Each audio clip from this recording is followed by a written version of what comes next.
Funding for Building New York is provided by First American Title Insurance Company of New York.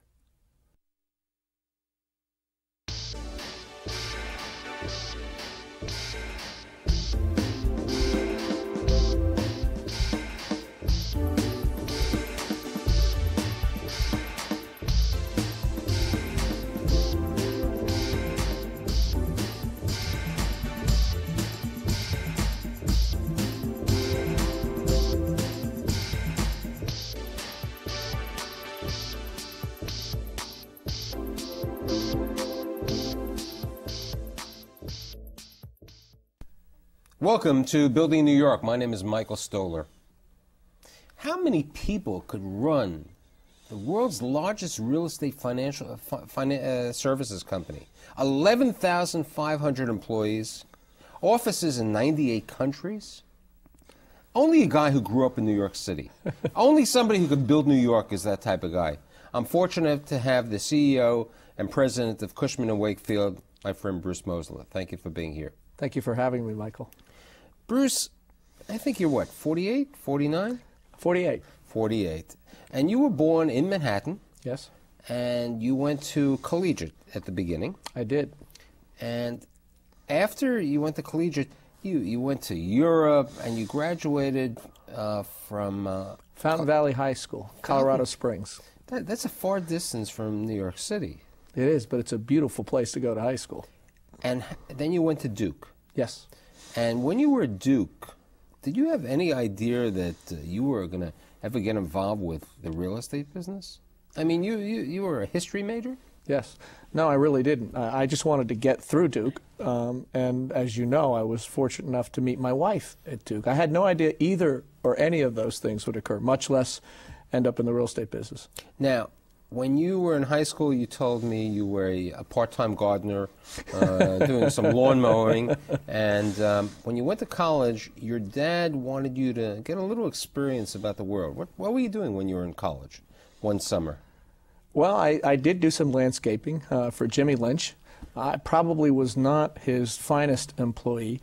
I'm not sure. I don't think I was fired, but certainly I was not invited back for a second season. But I really like that story when Bruce Mosler became an Archer Messenger. Archer Courier Messenger Service. That was one of the other summer gigs that I did. My dad, whom I loved, admired, was quite right when he said, you need some practical, hands-on job experience, and I'm not going to pay a penny this summer, so get a job. I actually had trouble getting hired at Archer Courier. I can't remember the person who interviewed me, but he said, aren't you associated with the Mosler Safe Company, and why are you here? And I said, because if I don't get this job, I can't go back to college. You know, that's interesting. Your great-grandfather in like 1846 founded the Mosler Safe Company. Yes. And your grandfather and then your dad were both in the business. Yes. Now, did you ever want to go into the safe business? Not really. Frankly, I knew the family business well, and it was such a well-branded company. I was, proud to be associated with it, but I don't think I ever felt it was really in the cards. And because the firm first went public and then was sold, I never anticipated that would be an option. But nevertheless, very proud of the name and the brand, and of course, my dad. Now, you told me when we met last week, which is very interesting, one of the reasons that you have strived to be successful is that you don't want to fear a failure. Now, your dad sold part of the company in 1967 to American Standard, and subsequently went into the homes protection business and some other things. Yes. And what happened? He went bankrupt? He didn't go bankrupt, but came very close. Certainly lost his fortune, would be an accurate description. And I think the thing that I admired the most about my father is watching him go through those difficulties was that he was still the same person. He treated people the same way. He always treated everyone with a degree of dignity and respect. And his friends were a wide range and swath of people across, frankly, the globe.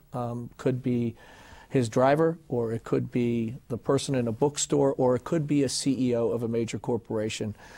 These were the range of friends that he had, and that was something I looked up to, I took away from, and admired, even though he went through some very difficult times. And he was a smart businessman, but one can always be subject to timing and subject to changing currents and environments, and such was the case with one investment in Mexico, which was a terrific investment. And when Mexico nationalized the businesses, his investment was worth, from one day, millions, to the next day, nothing. Now, how do you graduate Duke with a history major, correct? Decide to go to work, not for a big company, for a company called Newmark and Company, a real estate as a broker. I mean, you were a gardener, you were a child, as you said to me, you were a youth of privilege, and you were a messenger, and all of a sudden you go to work for Newmark. How did you get a job, and what were you doing with Newmark and Company? Well, I was hired as a salesperson, as a broker. I think. How old were you? What attracted me must have been 21 or 2. Maybe 23, I'm not quite sure. But I can tell you this, what attracted me to the business was the fact that I could be an entrepreneur, I could make as much money as my passion and my drive would allow me, and most importantly, I wouldn't be put in a box in a program that took you through Bruce certain Moseley I liked the individual approach one could take. I mean, most people who would have graduated Duke would have gone to the structured environment of Wall Street or banking. And you really didn't go to that structured environment. No. And you went to work as a leasing broker. Yeah.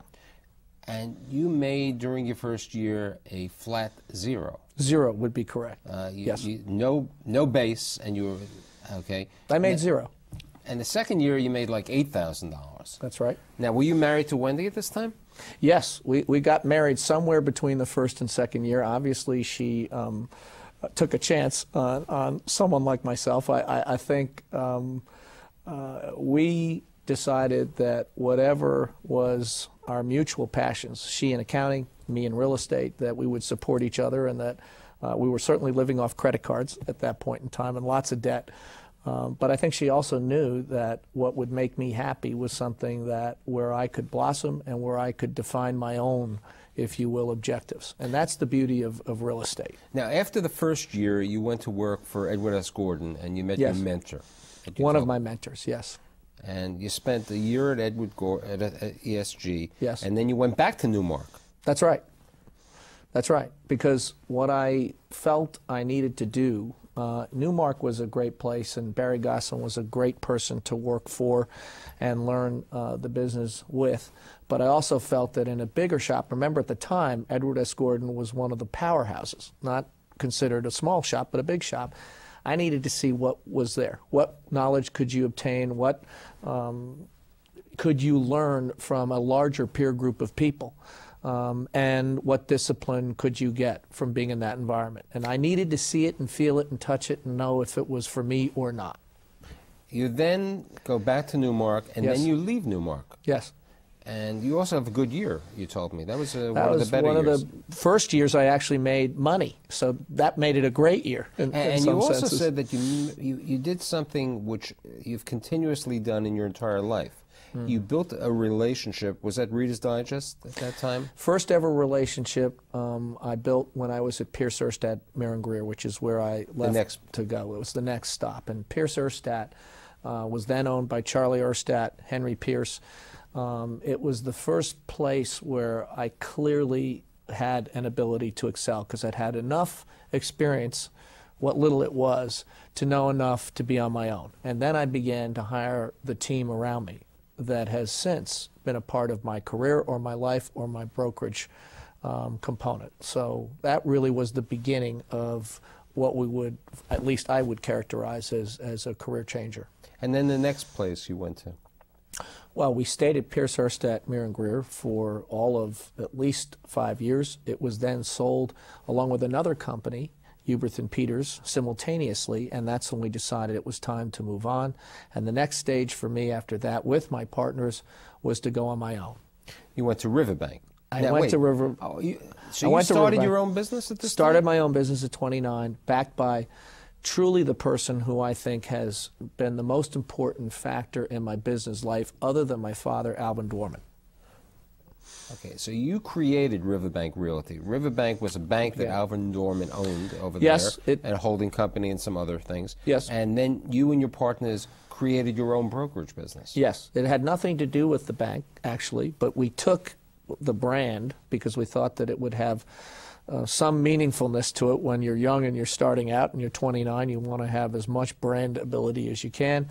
And with the backing of Alvin Dorman, we began a business. And what type of business was this? Pure brokerage, mostly doing tenant rep and some agency work. For my audience, what does it mean to be pure brokerage? Well, I mean, it's you know, people who watch my show think of mortgage brokerage. Sure. What is brokerage in the sense? Because you are building New York all the time. What is brokerage? In this case, it really is representing tenants, corporations in the relocation from one place to another and brokering that transaction. Today, we would say advising in that transaction. Back then, we would say brokering because it was still a pretty good way to characterize the business. And So at 29 years of age, the Duke graduate who couldn't make a buck for a couple years is Wow. now the president of Riverbank Realty. right. And how many years did that last? We were in business for 5 years before we sold it to the Galbraith Company. Why, at 34 years of age, why did you sell your company, which you had built successfully, Sure. to the Galbraith organization? Because the industry had begun to change, and more we were seeing corporations that were looking to hire smaller regional firms seek companies with a bigger platform that could service them in more than one location, in fact, in multi-locations. And to have that bigger platform was essential to service the larger corporations. For the smaller ones, it was not as meaningful, but still beginning to be important. So the business had changed, and that was the dynamic that propelled us to say we need to merge to grow our business capability so that we can ultimately service those clients successfully. How long did you stay at Galbraith? Until the business was sold. No, wait. So you sold Riverbank to Galbraith. Yes. And then in '97, Galbraith was sold to LaSalle. Why do you think Galbraith was sold to LaSalle? LaSalle was a worldwide organization at this time? LaSalle was a national business, and now, yet again, the business was morphing from having to have a multi-regional platform to having a national platform to where companies were seeking to do business with folks in real estate that had a global platform. And so the time was opportunistic. I'm not sure that I could tell you why the Galbraith family sold, other than it made a lot of sense for everybody involved. And so the business was sold, and I moved on. So it's 1997. Where do you move on to? What do you find in 1997?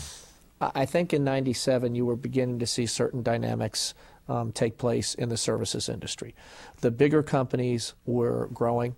Those that had multi-regional platforms were beginning to look at national platforms and even global platforms. And so what we did is, my partners and I, was assess the business that we had and say, where would we both fit in from the standpoint of being able to service our clients and, as a team, feel that we could grow our business successfully, interact successfully within the company, and thrive within the company. Cushman & Wakefield. And this was Cushman & Wakefield. Now, Cushman was founded in like 1911, I believe. Yes. So Cushman had grown from a small operation. I think their Absolutely. office was in the original GM building in Yes. Manhattan. So they grew, and it was Arthur Moranti who Was then the chief executive. chief executive officer, who says, I want this leasing broker, because Yeah. that's what you were. I Principally, mean, you yes. were principally a leasing broker. Proud of it, very absolutely. proud of. Yes. Who, as you said to me, made more money as a leasing broker than as a chief executive officer of a It's the company. business. You went over there, and what were you doing for the first couple of years at Cushman? Building our business. I was amazed at what the bigger companies had to offer, because remember, this was the first time in my career I was with a national, much less global business, and to see the depth and breadth of the resources, to know that there was people that did nothing but consult and advise and logistics and demographics and facilities management. These were the kind of resources that we could put our clients on the platform with and service now no longer just locally or regionally, but nationally or globally. So for me, it opened up a whole new way of thinking about my business and what I could offer our clients and prospective clients. And it was just a wonderful experience because we quickly grew a business that was multi-millions into a multiple of that. Now, during the initial years that you've been involved with the brokerage and at Cushman, you've been involved with some very interesting transactions that we spoke about. Yep. One was the H&M on Fifth Avenue. 645th. Why don't you tell my audience a little bit about that transaction? Well, it was one of those deals that you really cherish as a real estate professional because it allowed you to move in new ways. We had a landlord in Vornado that was absolutely hands-on, that had a vision for the building, that said, what is the best way we can maximize the space? We had a landlord that was hands-on enough that, as I told you previously, wanted to actually go to Europe and see what the retail looked like, how the space was set up. Now, this was the first H&M store in America? It was the first H&M store in America. And here was one of the most successful, powerful brands throughout Europe that wanted to have an initial presence in America. They selected New York. I think that was predetermined. And we were set about to find the proper location. And it was a creative deal because we actually had to buy a tenant out, make sure that the deal that was structured to put H&M in place worked for the long term. And it took the vision of a landlord, and it took the commitment of a tenant, and it took the creativity of the people involved to facilitate the deal. And look, it was a fascinating deal that was one of those deals you look back upon with a lot of pride, and every time I walk up and down the street, it's a source of great fun. But then you even had a better situation. You won the deal of the deal of the year, the most ambitious award in 1999, right? 99 and then 2000. The H&M deal actually won the deal of the year. Susan Curlin worked on it with me, and obviously the folks at Vornado, David Greenbaum and Stephen Roth, were the reasons we were able to get it done. But then I won it a year later for the office component side. And another transaction that you said to me... And by the way, I didn't win that deal on my own. I had some great partners that I had. I think one of the things, we, in my show, we talk about different parts of the city, and one of the major changes that I think you worked on and your organization worked on was the Reuters building.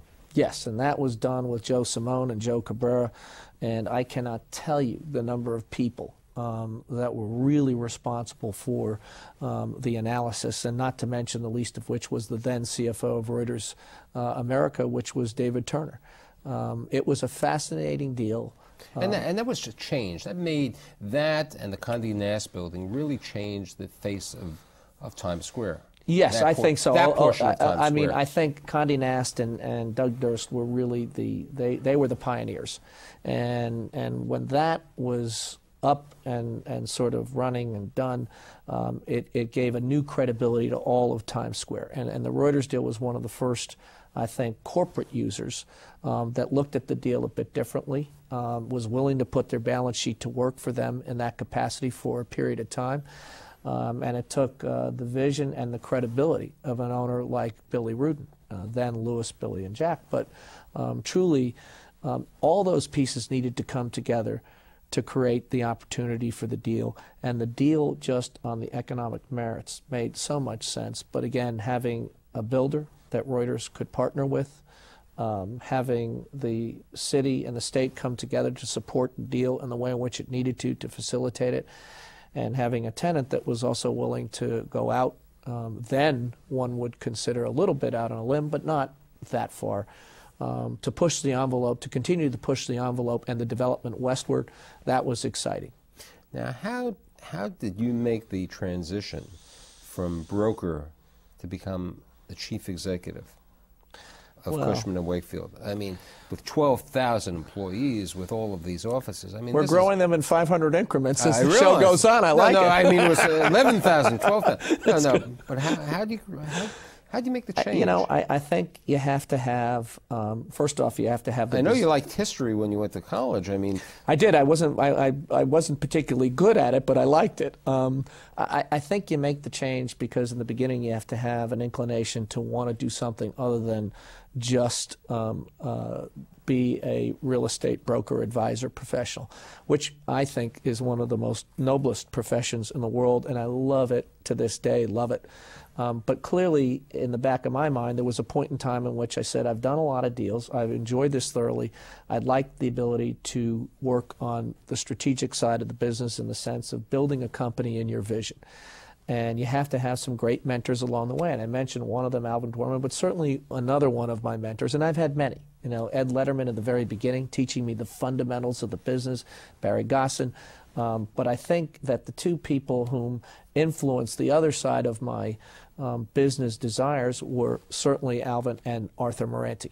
And when you have someone who is as good as Arthur is at what he did for 20 years, which is a very rare thing in life, to be successful for that long at running a business, it made the transition easier. You know, I was able to watch him for 5 years as president of U.S. operations guide the business. He allowed me to step in and be involved in that process, and so I was eased into it. And I think many of the same fundamentals apply. You have to have a sense of urgency to be successful in business, particularly these days where transactions come and go, and if you want to be successful in winning a business, you've got to move quickly. I think that you have to have the same sense, beyond sense of urgency, I think you have to have the same sense of discipline, the same sense of professionalism and integrity if you're going to secure and lead a company, as you have to have if you're going to be successful in executing a transaction. They're not all absolute parallels, but there are many. Now, you were named worldwide CEO when? In January, well, we did the transition, we announced it in June of '04, and it became official in January of '05. And since January of '05, you've made some major acquisitions. You've, in the Soviet Union, former Soviet Union. Yes, we acquired Stiles and Roebuck-Bilko. And in Canada, we acquired Royal LePage, now Cushman Wakefield LePage. And I think that we've tried to keep our own counsel, Michael. There are lots of firms out there that I think have the capital to be extraordinarily aggressive in this marketplace, and I think that we've had to be a bit more strategic in how we've approached it. We certainly feel we have enough consequential size that the moves we make need to be accretive and need to be intelligent. And we've tried to, as I say, be very focused on where we think the next best decision and step is for investment for Cushman Wakefield. Now, in Cushman and Wakefield, I mean, New York is such an important part of Cushman and Wakefield. Sure. And you're still involved in the New York operation on a periphery point of view. Sure, never I try change. to be. I mean, last year, 2 years ago, Cushman was responsible for the sale of the Plaza Hotel. Yes. Last year, you were responsible for the sale of the, I still would call it the Pan Am building, the MetLife building. What do you see happening? I mean, Cushman's on the forefront. The major transactions, the real estate, the sales, you guys are there. What do you see happening in New York? What's changing? Lower Manhattan, everything. What do you see going on?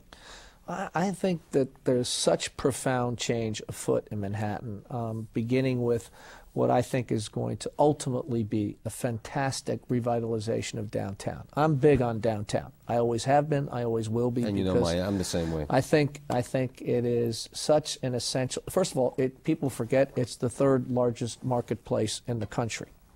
So we need to remain in perspective as we discuss this. But I think that downtown needs some new development. I think that the deal that has been struck now is a worthy deal. And I think that we need new, large, floor-plated buildings that are modern, so to speak. So I think what's happening is positive. I also think that downtown is going to benefit from an extremely tight midtown marketplace. And we know that these markets have worked in synergy in the past and will continue to in the future. So with midtown virtually out of space, little development on the boards, and a very tight marketplace, we are well below equilibrium, that downtown is going to fare well. We have to invest in downtown. The things I worry about, are we going to invest aggressively in infrastructure?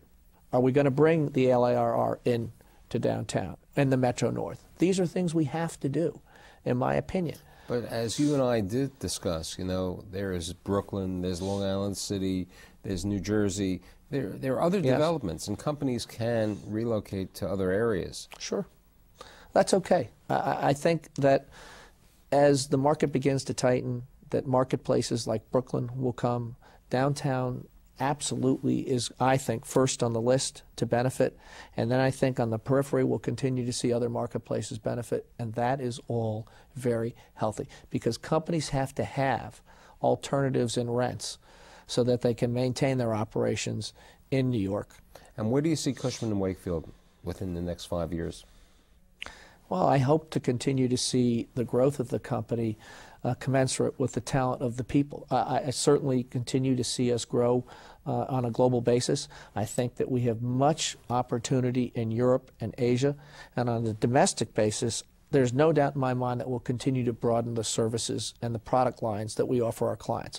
I see us also entering the investment fund management business, which we have been in Europe and will be in the United States, and I expect in Asia as well. You have 2 children. Yes. Do you think you'd like to see them in the real estate business?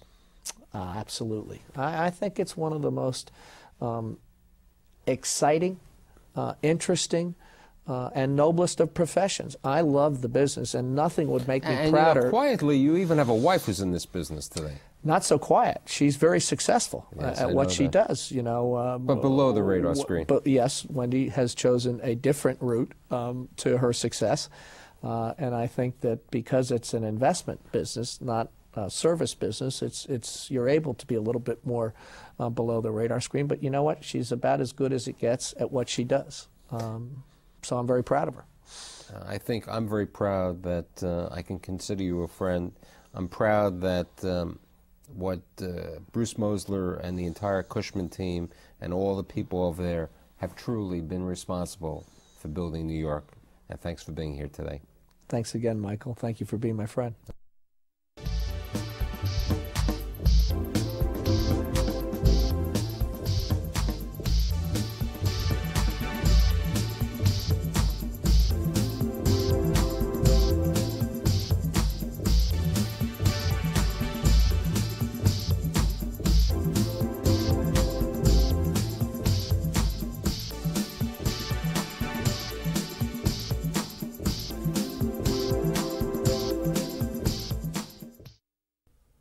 Funding for Building New York was provided by First American Title Insurance Company of New York.